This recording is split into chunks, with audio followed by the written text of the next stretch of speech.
Radhe Radhe guys. आज मैं आपको इस वीडियो के माध्यम से विजय एकादशी की संपूर्ण व्रत कथा सुनाने जा रही हूँ, जो इस प्रकार है।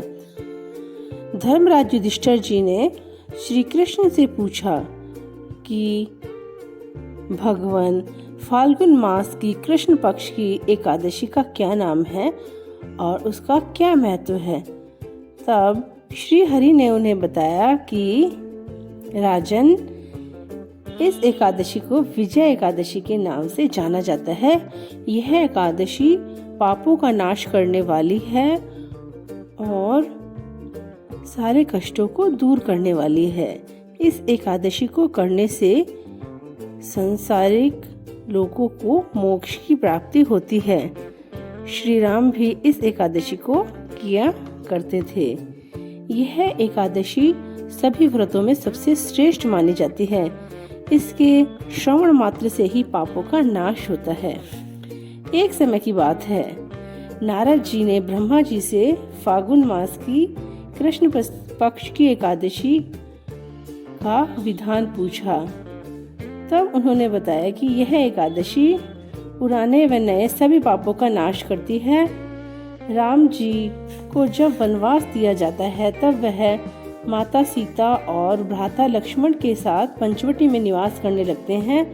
तब वहाँ दुष्ट रावण आता है और माता सीता का हरण करके ले जाता है। तब राम और लक्ष्मण बहुत दुखी होते हैं और वे सीता माता की खोज में घूमते घूमते निकल पड़ते हैं। जब उन्हें रास्ते में जटायु मिलता है, तब जटायु उन्हें सीता माता के विषय में संपूर्ण जानकारी देते हैं और आगे जाते हैं। तब उनकी सुग्रीव से मित्रता होती है और प्रभु श्री राम बाली का वध कर देते हैं। और हनुमान जी लंका जाते हैं और सीता माता को राम और सुग्रीव की मित्रता के विषय में बताते हैं और लंका से वापस आकर श्री राम को वहाँ जो भी घटना घटित होती है उसके विषय में संपूर्ण जानकारी देते हैं। तब श्री राम सीता माता को बचाने के लिए लंका की ओर प्रस्थान करते हैं। तब जैसे ही वह समुद्र के किनारे पहुंचते हैं, तो समुद्र बहुत ही विशाल होता है और रामचंद्र जी को लक्ष्मण जी बोलते हैं कि आप वल्लभ ऋषि के पास जाकर पूछिए और उनसे निवारण पूछिए कि हम लंका पर विजय किस प्रकार प्राप्त करें। तो श्री राम ऐसा ही करते हैं।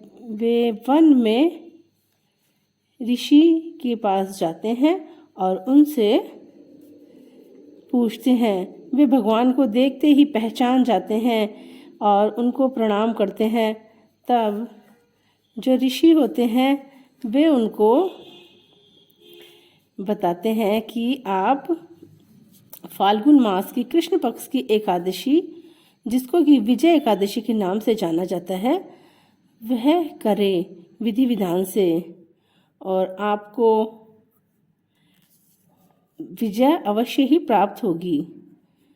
दशमी तिथि को ही स्वर्ण, चांदी, मिट्टी, तांबे का घड़ा बनाया जाता है। सप्त अनाज स्थापित किए जाते हैं और घड़े के ऊपर थोड़े जो रखे जाते हैं और जो नारायण जी होते हैं उनकी स्वर्ण की मूर्ति स्थापित करते हैं।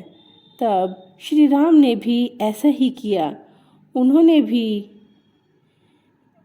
ऋषि के कहे अनुसार वैसा ही किया। उन्होंने भी दशमी तिथि से ही संकल्प लिया और एकादशी वाले दिन प्रातःकालीन उठकर जैसे ऋषि महाराज ने बताया था, वैसे ही उन्होंने एकादशी का संपूर्ण पालन किया। उन्होंने एकादशी की कथा सुनी और एकादशी का संकल्प लेकर पूजा पाठ की और द्वादशी वाले दिन विधि विधान से व्रत का पारण किया।